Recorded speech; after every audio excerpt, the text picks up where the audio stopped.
Well, we've had Patreon poll episodes, but now we have our very first Patreon contributor episode. If you're a top contributor at www.patreon.com/thecinemasnob, you get to suggest a movie for me to review on the show. So a big special thanks to contributor Jeffrey for not only his contribution, but for also suggesting to me what is sure to be top-tier quality cinematic entertainment. Boss, cops are all over the place. You tell everyone to stop them no matter what it takes. Just get out of here and leave us alone. Dangerous Men, guaranteed it's like nothing you've seen before.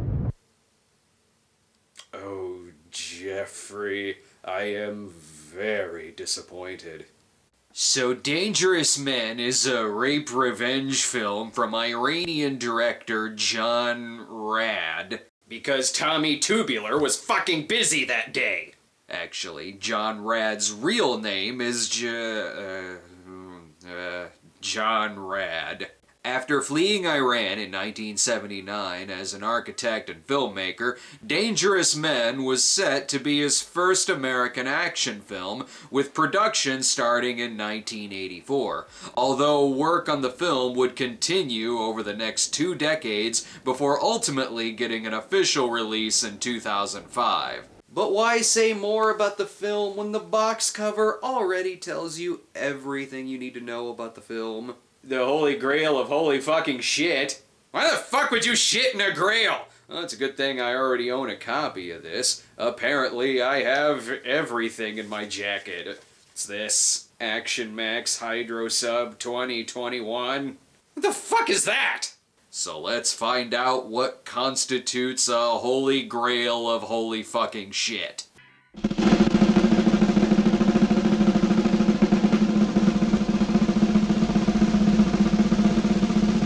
Already I can tell you that does not look like a trustworthy camera to shoot your movie on, even if it clearly shoots on film.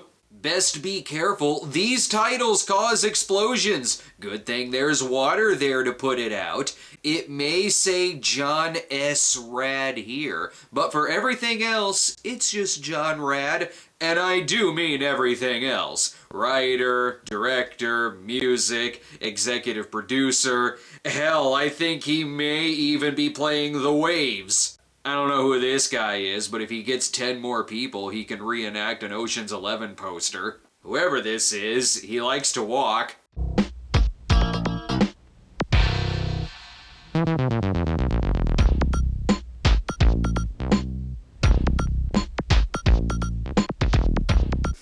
I don't know how to tell you this, but I think you're being followed by a Sega Genesis soundtrack.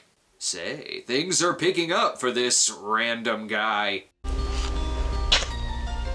Thank you, baby.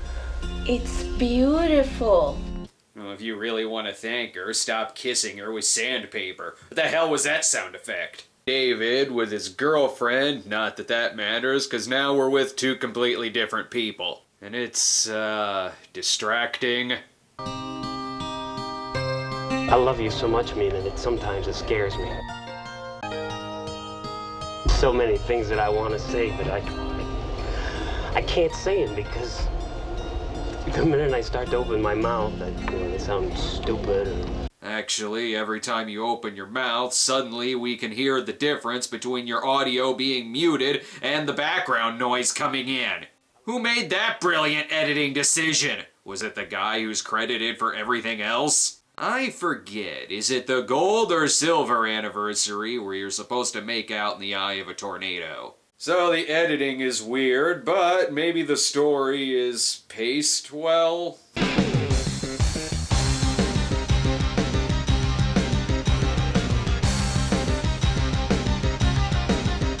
What the fuck? Meanwhile, in the ending of Fast Times at Ridgemont High, quick, someone put a stop to this. Son of a bitch, robbing my shop! Shut the fuck up! Fuck you up!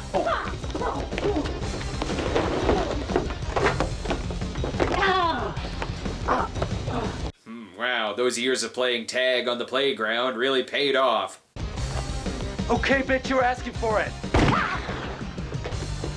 Or not. Turns out you can't catch bullets. By the way, yes, squirt guns were this dangerous in the 80s, especially when you filled them with delicious ketchup.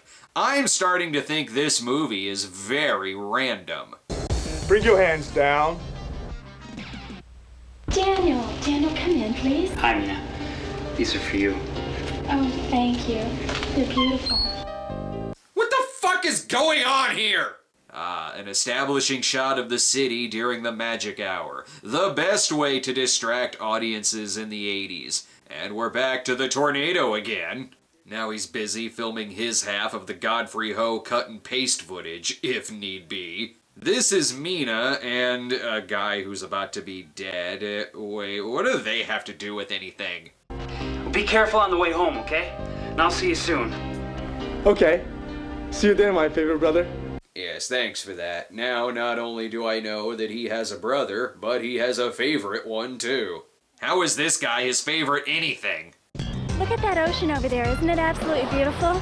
Yeah, it is. I bet you can't guess what's even more beautiful. Since you are so sure I can't, you just better tell me. You are! I now don't feel bad that guy's about to be killed. Looky here, honey. This is where they filmed the opening credits to the hit movie Dangerous Men. So are these our main characters now? Why did we start out following this couple? And why are they being given an invite to a new Leather Daddy Bear Club? Listen, you assholes, just get out of here. I'm gonna break both your necks. Come on, man. Let's go. Great, he's gonna toddler fight him to death. Real mature guys. I guess this sets up the revenge plot. The audio still cuts out every time a voice or punch isn't heard. Why is that happening? You could easily fix that with any kind of post-production background noise. It's almost like the distributors wanted to release a badly edited movie. Crap, that guy's dead, and I still don't know his name. Oh, come on, man. Come on, don't get me, man. Come on. Come on, man. Oh, man. Oh, come on. Oh. The origin of Iranian Batman is really fucking stupid. And speaking of stupid... Hey!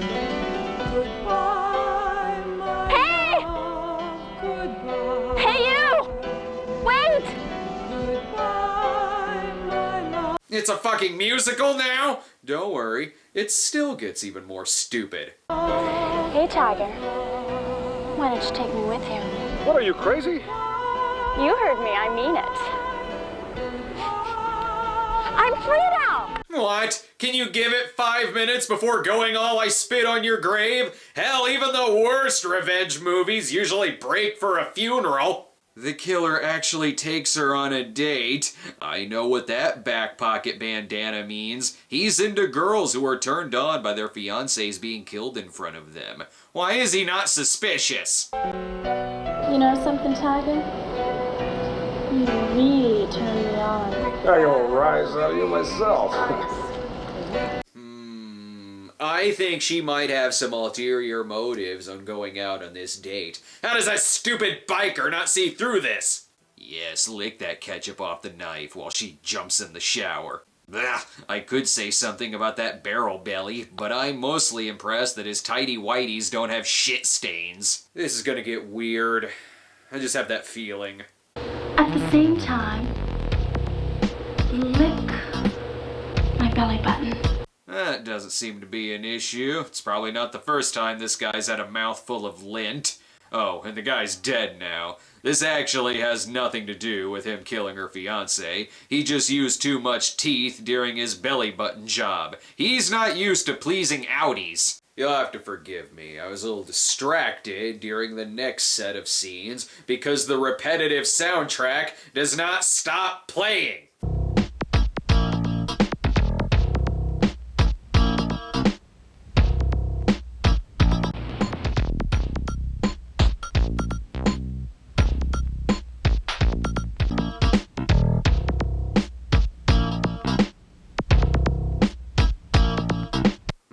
Hypnotic. I want to choke myself to death with a pocket watch. So I guess she's hitchhiking because she no longer has a home? and she's riding through a dream sequence, obviously thinking about the good times.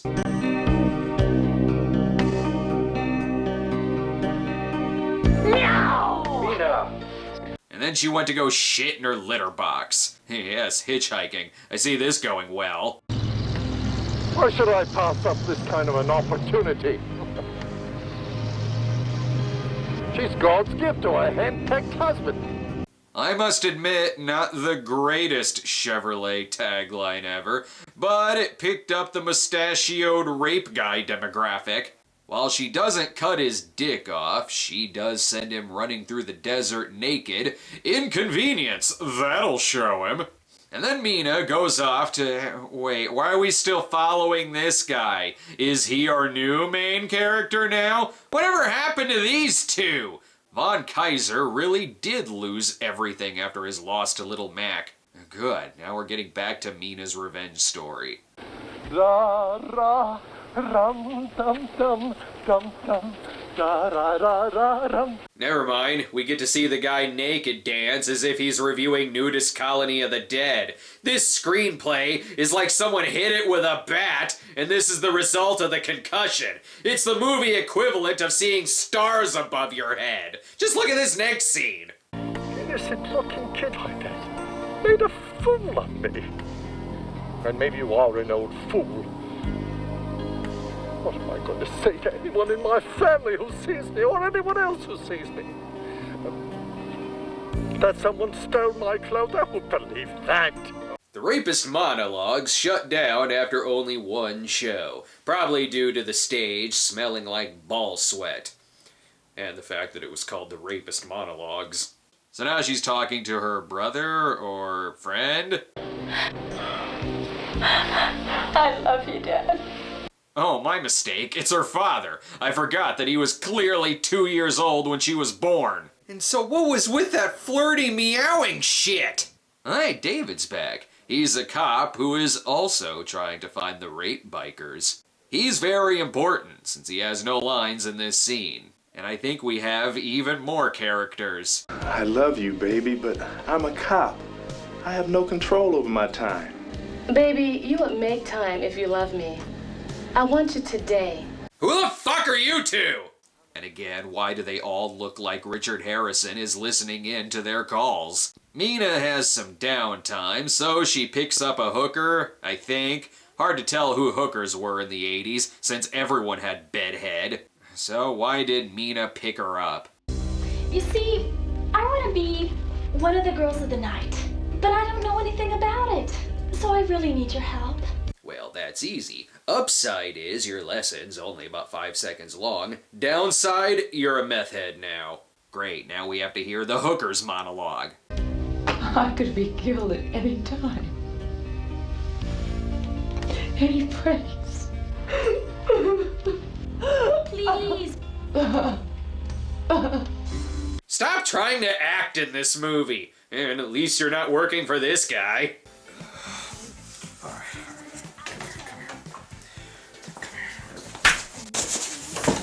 Yikes. At least the golden heart is an added perk.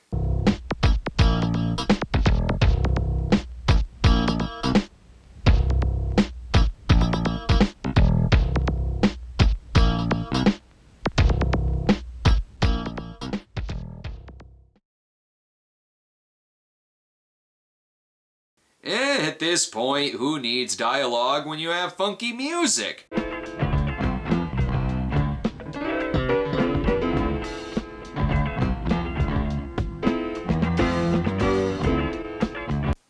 No one's ever fucking up her church's chicken order ever again. And remember when this movie was briefly a musical? My love, splendors of the moment. It still is. I'm dying for someone to show up and sing about being against the ninja.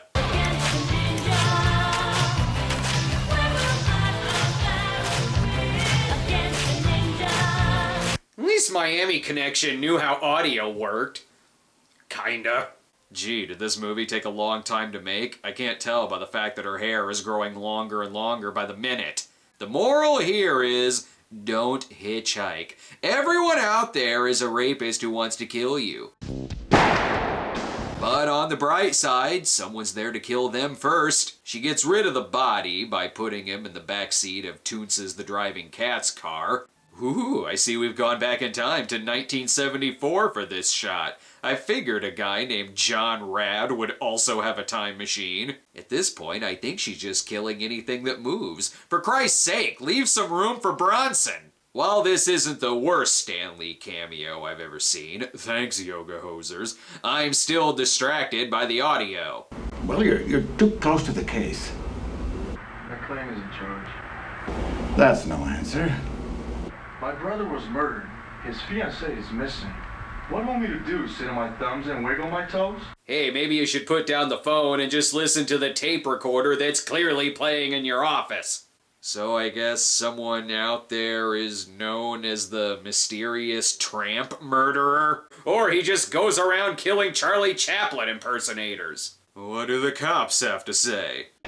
It only makes sense that she was there with him, willingly or unwillingly. Then a biker shows up dead at the motel. I talked to the motel owner and he seemed to think that Mina was the one that was with the biker. Why go for a second take on that reading? After all, he technically got all the words out. David is gonna take care of those bikers himself. You know, the bikers who haven't been seen since we saw both of them killed. Just think, if this were made 15 years earlier, this would be the perfect place for a Colonel Sanders cameo. Isn't that the most wonderful chicken you ever ate? Real biker movies never reveal their secret herbs and spices. David prefers going to this bar. It's where the most people confuse him for being Taylor Negron. And where the most dangerous bikers hang out. He goes by the name of Black Pepper, deals drugs, and he's killed more men than the Nam War. He also has the power of over-exaggerating a lot. One of the bikers follows a girl outside, where apparently, instead of an alley or a parking lot, it's a beach. Was that one of those magic doors that opens up to wherever you want your next scene to be? David himself even passes through the magic door so that he can stop the girl from being raped. So this is David's revenge movie now? Whatever happened to the movie being about Mina, which was at first still about David? What the fuck, movie? They decide to drive home since they lost the magic portal to send them back to the bar. I guess these guys have to find something to pass the time now that Duck Dynasty is going off the air. David sets the girl up as bait, and lo and behold, she is instantly carried away. Too bad he's pretending to have his foot stuck. So, anytime, David. Worst cop ever. There, you're free. Now move your ass.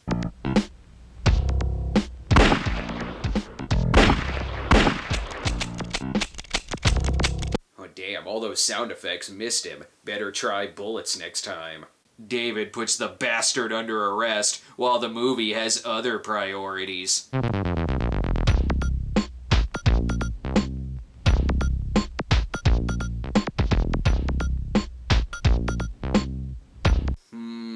It's only now that I truly believe that this movie is not out to win any Oscars. I guess this is another character who is done with the movie. And again, where the fuck is Mina? And don't distract me with shitty dialogue. There's nothing I'd rather see than your balls wrapped around your tonsils. And that's exactly what BP's gonna do to you. What the fuck? I thought BP was trying to change its image. Well, there's a picture of Mina. I guess that's something. Yes, I have everything, even her picture.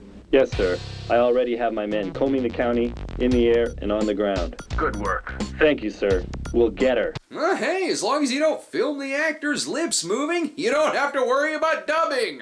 And whenever someone is wanted by the police, they just tape some pictures of the person on a white sheet of paper. Oh, hey, there's Mina in person. Although something about this shot suggests that she doesn't know she's being filmed. And who are these people following her? I'm a police detective. You're under arrest. You have the right to remain silent. What The hell, she's under arrest? That's not how revenge movies work. You don't arrest the vigilante and then just start following around a bunch of other random characters. And why does she look 10 years older? Oh, right. This took forever to make. The only person left to catch now is the gang leader Black Pepper and his bad editing.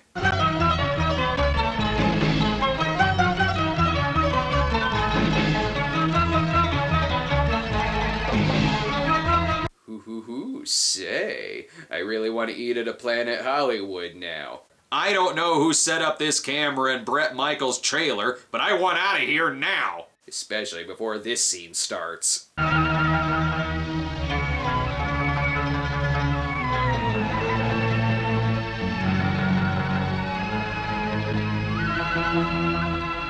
Welcome to the next several minutes of the movie. Why have dangerous men and Bollywood dangerous men when you could just have them both as the same movie? Christ, you have a musical instrument right there. Just use that. Stop with this repetitive soundtrack.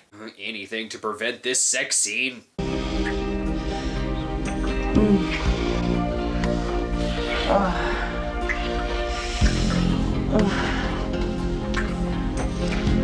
Yeah. That is not her vagina. Is it just me, or does Black Pepper look more like a sugar cube? I'm just gonna go ahead and say it. The world was not ready for a White Snake sex tape. Meanwhile, nice of David to pull over so he can get ambushed, unless something else is going on here. Put your guns down and put your hands on top of your head. Stay where you are. Don't make a move. The fuck? I don't see dangerous men at all. All I see is a bunch of fucking convenience. This is really throwing off Black Pepper's groove. Boss, cops are all over the place. You tell everyone to stop them no matter what it takes. Oh, okay. Even if it takes throwing your undies over someone's face. The cops come in, but I'm pretty sure the only person they arrest is a random ghost. I'm not sure that's a real police uniform or a police weapon. Black Pepper's back door opens to the same portal that sends him to the rocks. But nothing will free him from this fight scene.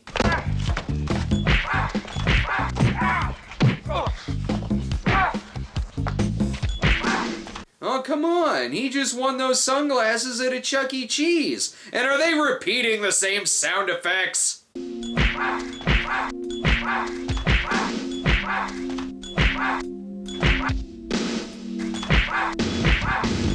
Ugh.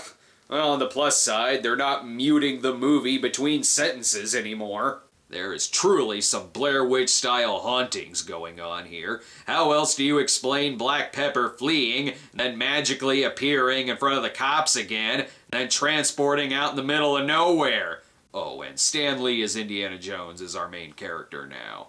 What the fuck? While I said that joke, he's now magically in someone's neighborhood? This movie doesn't know what geography is. Thankfully, he breaks into the house of someone who raided the props from a Nazi-exploitation movie. You never see a roaming member of Twisted Sister coming until it's too late. Oh, and by the way, this is the end of the movie. A villain who really has nothing to do with the first act of the movie is arrested by a character who wasn't introduced until over halfway through after our previous lead characters all but disappear from the film. These plots don't intersect, they just jump through a fucking wormhole. Holy grail of holy fucking shit! That quote has some truth to it. Every other scene in this movie is the epitome of what did that have to do with anything?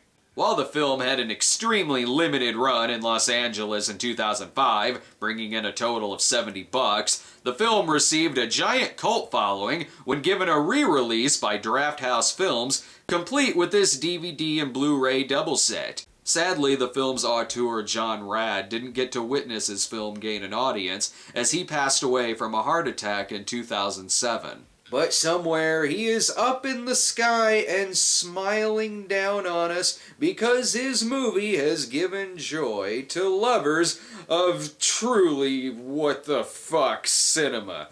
And I have a feeling that future Patreon suggestions will be just as what the actual fuck is this movie. Yo, Dutch, where the fuck you at? Oh, there you are, motherfucker!